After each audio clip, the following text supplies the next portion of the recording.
United Arab Emirates మార్కెట్లోకి The Taste Company తయారు చేస్తున్న ఉత్పత్తులు అమ్మకాలు ప్రారంభం కానున్నాయని తెలుస్తుంది.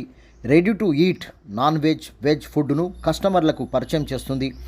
బ్రేక్ఫాస్ట్, లంచ్, డిన్నర్ ఇలా వెజ్, నాన్ వెజ్ వంటకాలతో విమానాలలో ప్రయాణించే, రైలులో ప్రయాణించే, బస్సులో ప్రయాణించే, సముద్రంలో ప్రయాణించే ప్రయాణికులను దృష్టిలో ఉంచుకొని రెడీ టు ఈట్ ఫుడ్ను తయారు చేస్తున్న కంపెనీలు ఇప్పటికే యునైటెడ్ కింగ్డమ్, అమెరికా, సింగపూర్ దేశాలలో విస్తరించినట్లు తెలుస్తుంది. 18 రకాల ఫుడ్ వెరైటీలను అందుబాటులోకి తెచ్చి ది టేస్ట్ కంపెనీ తెలంగాణ రాష్ట్రంలో కూడా హైదరాబాద్ నగరానికి సమీపాన 34 కోట్ల రూపాయల పెట్టుబడులతో ప్లాంట్ ఏర్పాటు చేసినట్లు రెడీ టు ఈట్ వెరైటీలు తయారు చేస్తున్నట్లు తెలుస్తుంది. కస్టమర్లకు త్వరలోనే అందిస్తున్నట్లు కంపెనీ సీఈఓ తెలిపారు.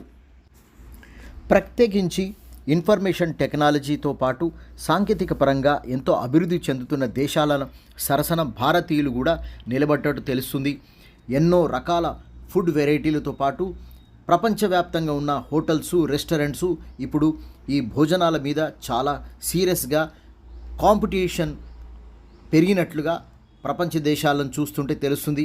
హైదరాబాద్ నగరంలో కూడా కొన్ని వేల రెస్టారెంట్లు, స్వీట్ షాప్లు, బేకరీలు, తిరుబండారాలు తయారు చేస్తున్నట్లుగా తెలుస్తుంది.